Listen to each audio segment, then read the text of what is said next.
You're listening to 91.7 FM, WSUW, in Whitewater, Wisconsin.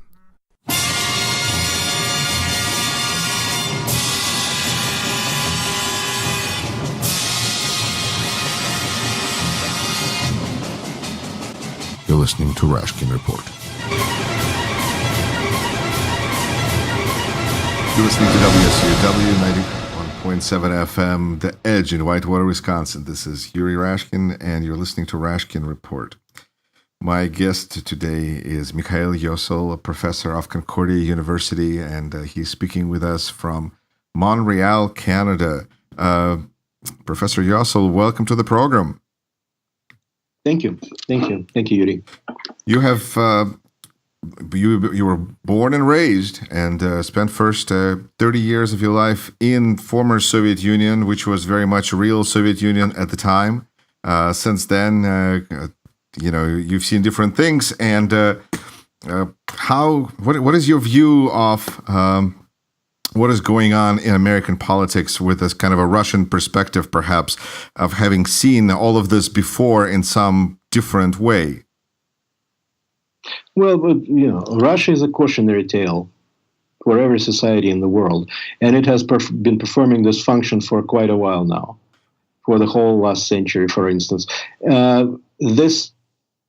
Russia basically is just looming there on the horizon as a sign, don't go there. Don't go there, not literally, no, go there. It's a beautiful country and you'll have lots of fun, but don't go there as a society. U.S. President, American President Donald Trump is an admirer of Vladimir Putin's. He likes strongmen. He likes dictators. At heart, he is a dictator. He's a tyrant. He's hamstrung by the American political system, and that probably saddens him and infuriates him. He probably expected a much greater degree of lassitude, but that clearly is the direction in which he would have taken the country, had there not been limits upon his freedom of action, just limiting his ability to move American society in that particular direction. But there are warning signs, of course. Mainly, I would say, in terms of the absolutely unprecedented, relentless, and ceaseless avalanche of lies. Just snowing under the whole American society. There are so many inconsistencies, incorrect statements, outright lies, bizarre acts, just everything that you cannot really just get from under that avalanche. And that reminds me of how people used to live in the Soviet Union. Nobody believed in communist ideology, at least in post-Stalin Russia. Not after Khrushchev's, opening up to the West. Not after data. Just hardcore old Bolsheviks probably still believe, but nobody believed in that. No. But it seems to me that the Russian people tend to be more full of sarcasm, and American people Americans tend to be a little more straightforward. And I don't know what it is. Do you feel that Americans may be more susceptible to this kind of manipulation? That because Russian involvement was, they were involved in not just American elections, but several other countries as well. And yet this is the one where it seems to have worked so fantastically well. Yeah, because Putin went shopping for a spot of weakness in American society, for an opening. For the soft underbelly of American society, and he found it among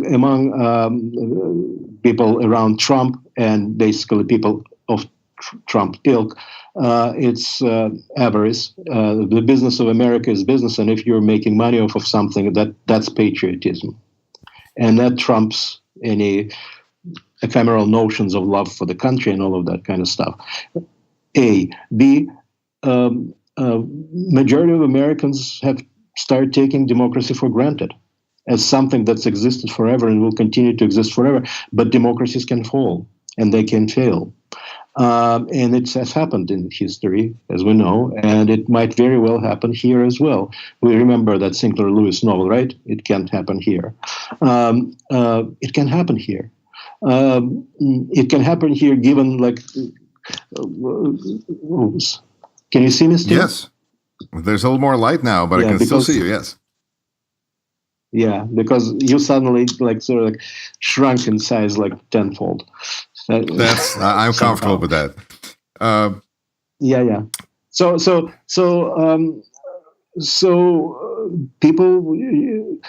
people also were unhappy with the political system. No longer was receptive to them, and the people were unhappy, and so that confluence of negative factors.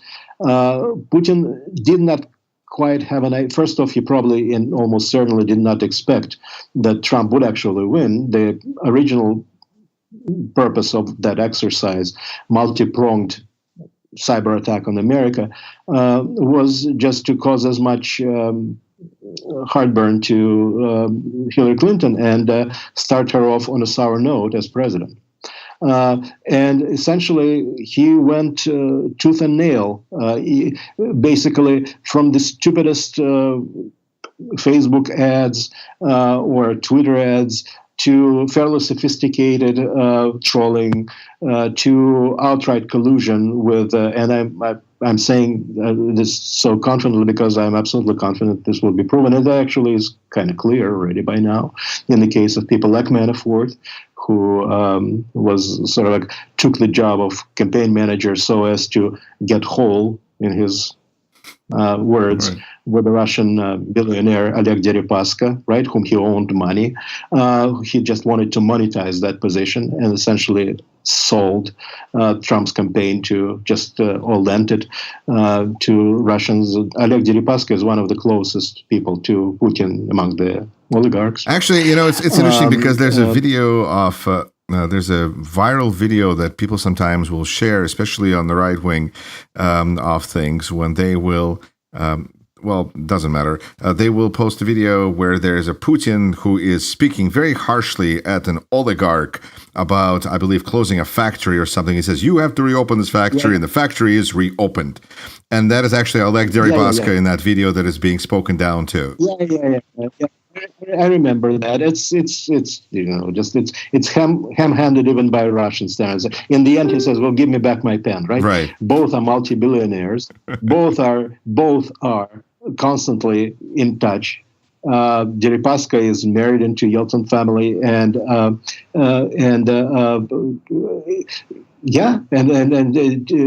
Putin also, emerged from the bottom of the Black Sea with the ancient Greek urns, also that he found during the 15-minute dive.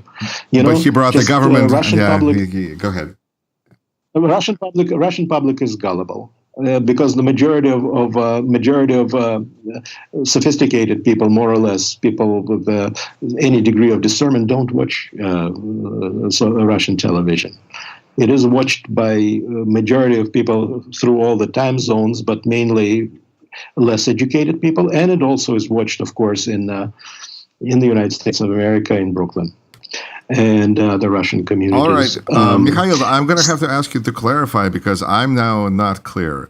Because at first I thought we were saying that Russian people have, managed to get through Soviet Union times by not believing the official propaganda and seeing all through it. And here we're saying that you're saying that the Russian public is gullible because they swallowed that Putin emerged from the Black Sea with ancient vases in his hand that he has just discovered. Which is it? Well, I would suggest that Russia and Putin's Russia are not synonymous. Okay. I would suggest that Soviet people and Russian people are not synonymous. Okay. Really? So Soviet people and Russian people are not. It's a different Homo Sovieticus and I don't know. People depend on the conditions of their existence. People are not fixated, just are not forever stuck in one spot on the horizontal axis of their life. They can get better than themselves. They can get worse than themselves. They can get smarter and stupider than themselves, depending on we're social creatures. And Putin has been in power now, same number of years as Leonid Brezhnev. And of course, he will overtake Brezhnev in that regard. And his relentless effort has been geared towards precisely just this massive brainwashing, and and relentless repetition of several fairly simple posits. People are bad people. There are no decent and honest people in politics anywhere. Yes, there are thieves in power in Russia, but there are thieves in power in America and everywhere else in the world. And if someone will tell you that one is acting out of some kind of pure motive, disconnected from one's, financial interests, don't believe that person. People are not like that. So then, could it be that the one difference between Homo Sovieticus and Homo Russian Federationis is capitalism and that little bit of virus of private property and so on? Back in the Soviet Union, we looked at all this in the dark. We, let's say, underground literary club that was in the mansard, actually, of a condemned building in downtown Leningrad, when we would look at all these dots, brightly lit dots of windows and endless in a sea of darkness. And in the Soviet Union, we were citizens of the Soviet Union. We belonged to that country, and to that culture, and to that language, and we knew everything there was to know about that country and the people who lived in that country, but we had no idea what they had in their heads. Not because they didn't know themselves. And so it was a very distant hypothetical. What would they want to be, and how would they want to live when there would be no, Soviet Communist Party and headed by the Soviet Politburo, when Russia, quote unquote, become a normal country, as it were, or the kind of country where you can live, at least, where the country you can live in that country. Putin, there was relentless pressure on people to comply with several very simple rules. You can believe whatever you want to believe in the privacy of your home or with friends and so forth, but in public you cannot do that. You'll get in massive trouble. So people had to constantly repeat in public lies and applaud to pronouncements of lies, and to stand up on their feet and applaud to certain things. But they didn't believe that in the least, because, of course, they saw what was happening around them. And what was happening around them was just basically that things were getting worse and worse and worse. And, just in the dollar site of a Soviet food store, anywhere outside of Moscow or Leningrad, but even in Moscow and Leningrad, where the governing word was deficit, just something that cannot be easily obtained. And that was everything, with the exception of some just very basic items and unlimited choice of vodka and poisonous toxic wine, which wasn't really wine, it was intoxicant. And so people lived in this deadening atmosphere of constant lies with which they had to comply, but in the privacy of their homes, they had an outlet. They could talk to their friends, they could talk to their wives at night. The intelligentsia folks late at night would try to listen to the quote-unquote enemy radio voices, right? The only three that were kind of available in the Soviet Union were the BBC, the Voice of America, and Die Deutsche Welle, the German wave. You couldn't really listen to that even at night. I actually remember there was also, I think, from station broadcasting from Israel, and I remember there was a Radio Vatican that was available. I once remember hearing a program as a young child, so bad my upbringing was, about as a proof of God, why there is God, according to Radio Vatican, is an imagined giraffe. How can it breathe if there was no God? It's like, okay. Right. Well, actually, it's a good question. But now you put that thought in my head. There you go. So, nobody listened to, I mean, in large numbers, the radio. Right. People just wanted to know what's happening in their own country from abroad, because they knew that of course, that nothing that was printed in newspapers, with the exception of weather report and sports results, was true. They knew that, and nothing was. So people wanted to know. People were in the absence of the internet, right, or any other independent sources of information, and fully hermetic, sealed off kind of nature of Russian Soviet society, where absolute majority of people have never seen anyone who has ever seen a foreigner, with the exception of Moscow again and Leningrad primarily. But even there, and so, but you couldn't listen at night because KGB would be jamming the shortwave radio signals, and the with cynical kind of some tremendous like howling and just like wounded wolves in a blizzard at night. I will actually, I will develop on that, because just for those that are curious how that process works, there were special units that were set up through large cities that were blocking signal to the extent that they could, resulting in the effect Mikhail describes. And some of the things that were able to be heard better, including the actually story from Radio Vatican, was when we were outside of city limits in the summer, and the reception there was better because there was no jamming unit nearby.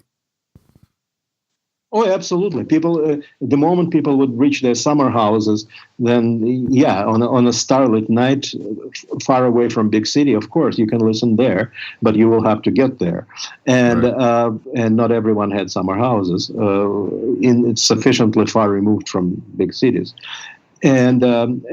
so people were cynical to absolutely just extreme, and you constantly lived with the sense that you are just living under the pressure of lies, and that formed you, that deformed you in some ways. It was deadening atmosphere. It's just like it makes you go dead inside.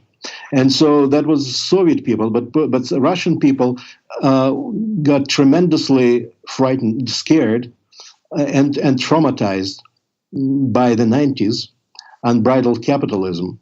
At first, they expected those American economists to make life, Jeffrey Sachs and others, to make life as quickly as possible, as good as it is in the West, as it is in the United States. That was not happening. Absolute majority of people, as a result of that monetary reform, lost their lifetime savings overnight. And suddenly, people were genuinely poor. In the Soviet Union, there were no people who would die of starvation, or it was basically a combination of boot camp and kindergarten. Soviet Union, people were taken care of. Even in jail, they feed you. You don't starve to death in jail. But there, suddenly, people were left to their own devices, and they were completely unprepared. They were grown in society. They were raised in a society that absolutely did not prepare them to fending for themselves. And they got, with the exception of several young people full of energy, managed to find their way, and some of them became fabulously rich, because basically, essentially, the whole country became one free-for-all kind of, real estate market, and everything. The country lay in ruins. But people over the age of 30, 40, 50, they lost everything, and they were profoundly scared. Crime was through the roof. Russia was not only not turning into the United States, but if Soviet stores were kind of empty, but they were kind of empty not to the extent that people would starve, but Russian stores in the early 90s actually were of the kind where there was absolutely nothing, and you could actually starve to death, and people did. And so people immediately associated that with the hateful word democracy, and that's how Putin came to power eventually. he was, of course, appointed by as his, protege by Yeltsin, and he started off at a very low point. But then several things happened. There was explosions of apartment buildings in Moscow and elsewhere, and so forth. So then that gave him a pretext for starting Second Chechen War and so forth. His popularity went through the roof, and the rest is history. But first, Yeltsin did not persecute journalists, and he was obviously not criticized or vilified. He was mocked relentlessly, but he did not move against free press. That, of course, was the first thing that Putin did, and TV and so forth. And so he limited people's ability to publicly criticize him, but he opened the country up. You could leave. You don't like it, just leave, go wherever, Israel, United States, wherever you think you are expected. And so, and the rest of, and also, with the exception of Putin and several people, and his immediate kind of nature of his regime, you could write about anything and everything. And nobody would go to jail for criticizing Putin. Basically, you could just, get in trouble of a different kind of job. You could just get now at this point, Russia is making transition to fully totalitarian state, and you can get in jail for innocuous joke on Facebook or unfortunate turn of phrase on Twitter and so forth. Now it's a fully totalitarian society for a variety of reasons that are too long to go into. But Russian people, they were free to choose what to like and what not to like, and majority of them loathed the idea of democracy because it associated in their minds with the sheer emptiness of food stores and starvation and loss of everything they ever had, including money that they expected their children would spend on their burial, and so it was a profound psychological shock, and so Russian people came into Putin's possession, as it were, as a society already strongly predisposed against the idea of democracy. In the Soviet Union, since no one knew what really the West was like, there was this idea that the West was paradise, El Dorado, all streets paved with gold. We didn't know. We just didn't know, but we kind of knew that whatever Soviet Union was not, America was. And the whole world that was not Soviet Union was America. And so, but when it turned out that Russia was opened up to the West, that the West was not in any hurry to embrace Russia. It turned out Russians thought, for whatever reason, that former Soviet people would be greeted as though they were released from concentration camp or something like that. None of that happened, but they experienced tremendous trauma, and they were very antagonized against the very notion of free society, and that's how Putin got them.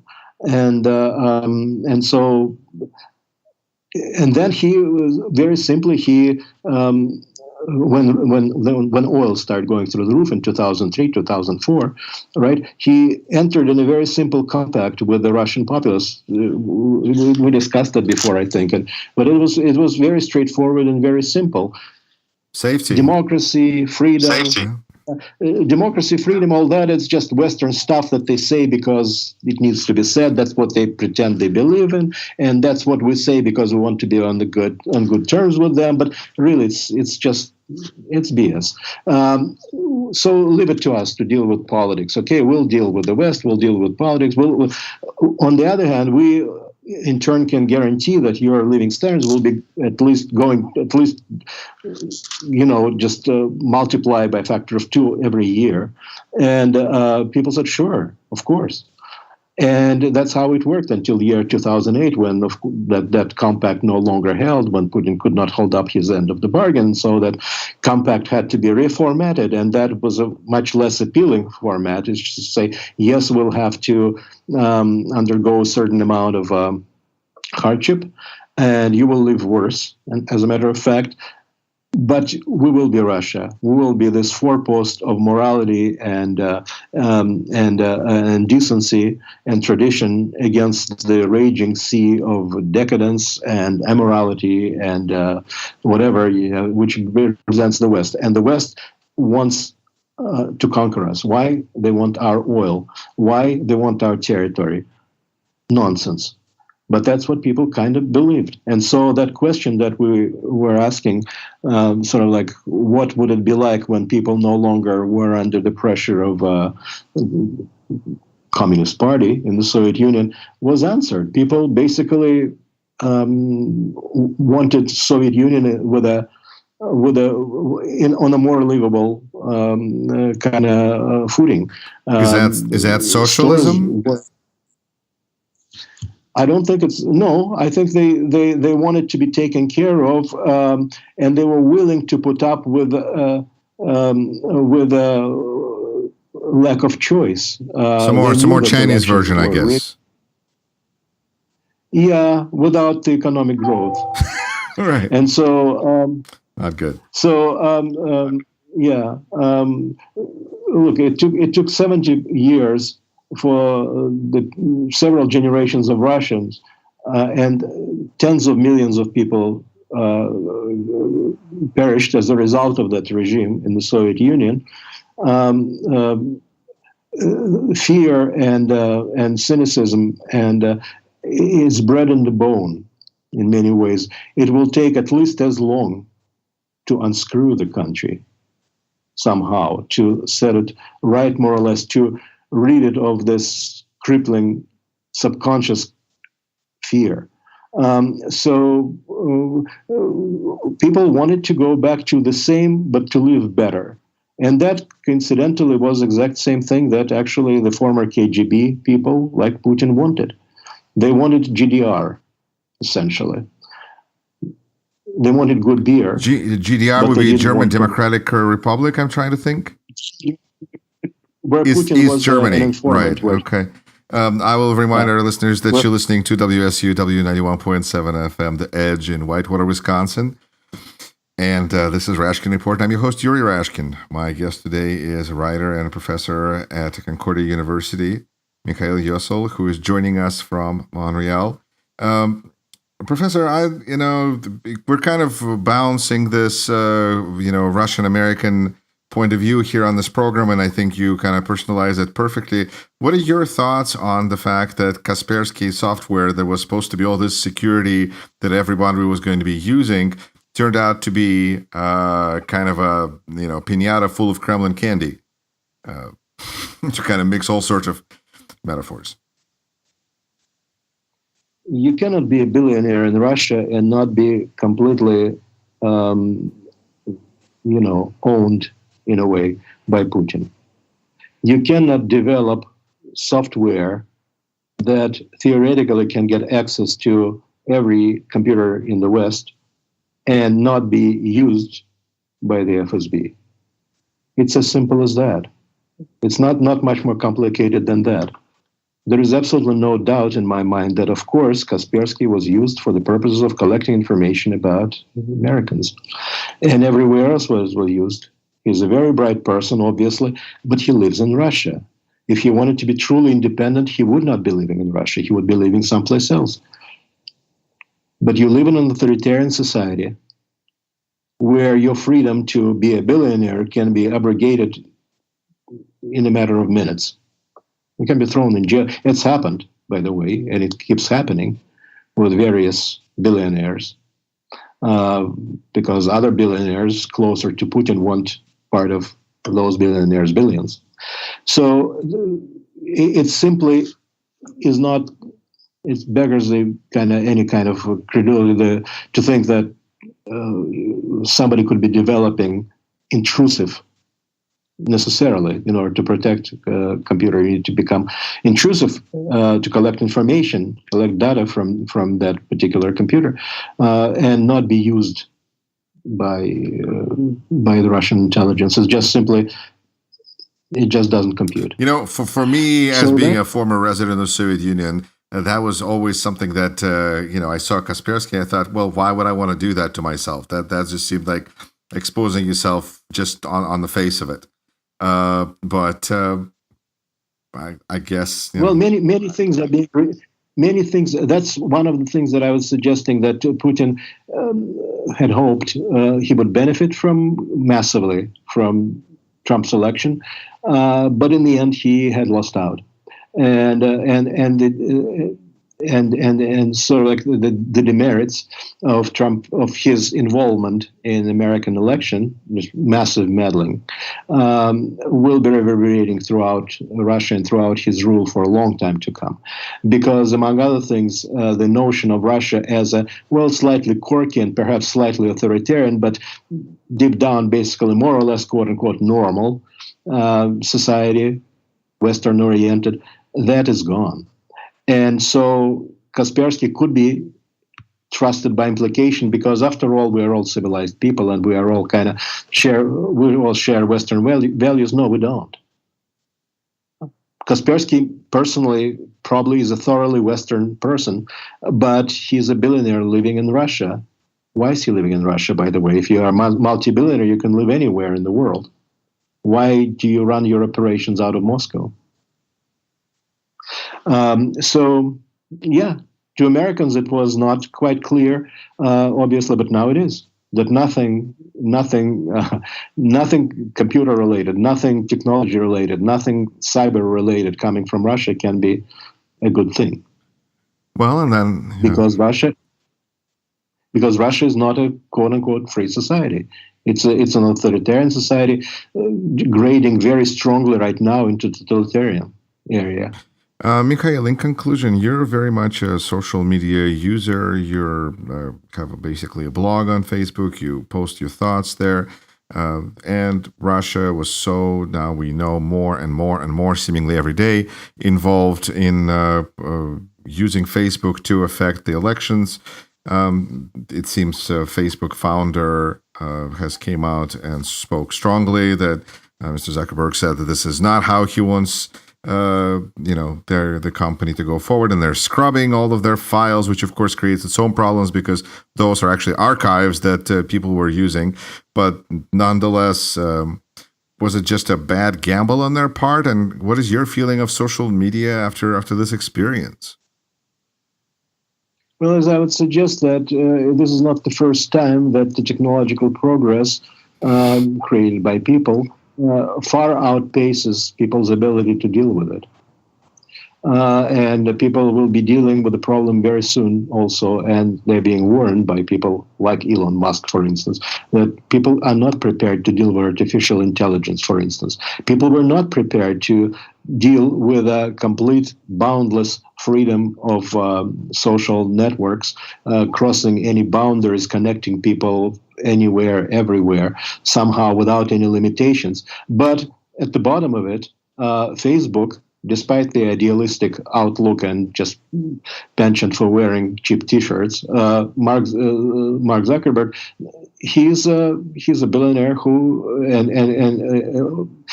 CEO of a corporation that whose purpose is to make money for its shareholders, to make as much money as possible, and that's his primary goal of a corporation, not to bring people together, not to serve the cause of world peace.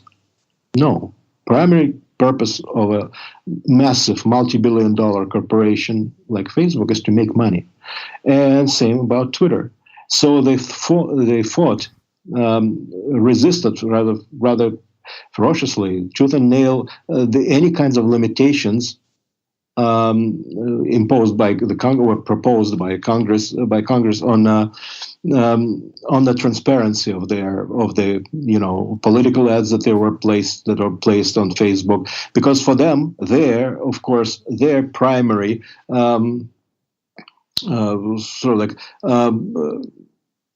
goal is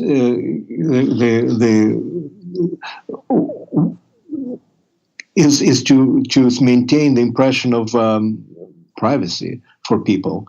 People need to know that they're protected. Their identities are protected when they want them protected. They need to know that if they want just submitted something under different name, that name, their real name, will not be revealed to, investigation committee somewhere. In other words, they thought on the surface of it, they were fighting against the pervasiveness of the big brother, as it were, which is government.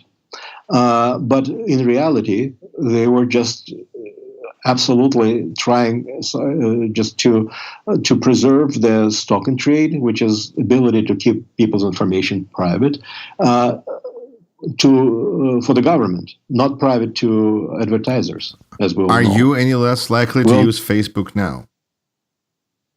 No. Although I hold a bunch, but simply for lack of alternative, and also because I use it mainly as my personal diary of sorts, which is also just I make public, and I also use it for sort of publishing short stories and seeing how they look in sort of published way. So I essentially use it as my journal / draft. Board or whatever it is. No, not at this point. But I certainly have absolutely no idealistic notions as to Mark Zuckerberg, who it seemed at one point several months ago, was going to explore the possibility of running for Senate or the president. That is gone, because he was exposed as a basically unprincipled mega capitalist, just as a corporate shark. Which is really weird, because there was seemingly a whole movie about him that kind of stated that as well. Yeah. But yet, surprise again. Yeah.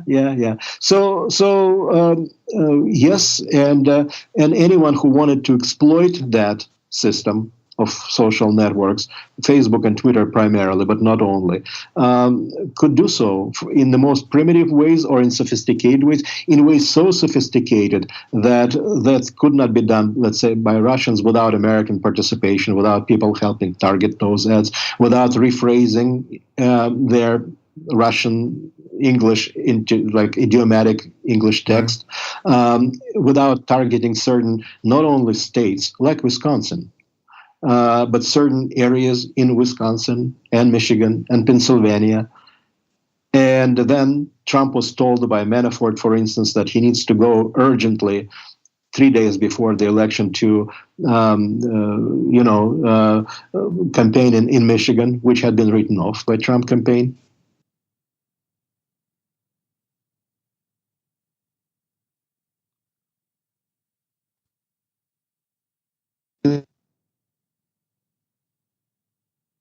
Large Muslim population, largest in the United States, and with the absolute kind of torrent of anti-Muslim ads. So there was collusion, but there were also Facebook people, kindly offering their assistance in Trump campaign's offices, and this Cambridge Analytics campaign, right, that worked, the Mercer campaign that worked for Trump campaign. There were people, Facebook people, providing direct assistance at the offices, and the Trump campaign made sure that they were sympathetic to Trump, because they didn't want, obviously, people who would be like gathering information about them. So, capitalism. The business of America is business, and whatever it brings profit, it cannot be unpatriotic. Well, actually, it can be.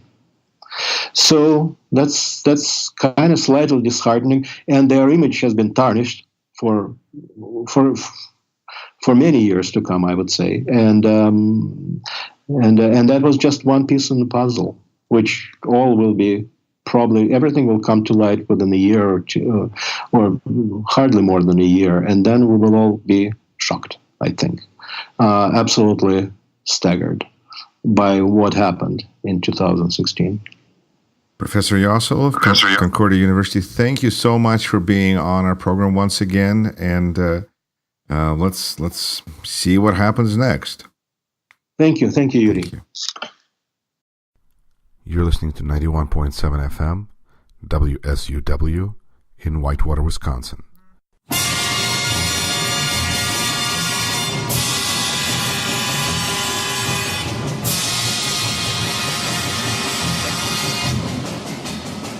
You're listening to Rashkin Report.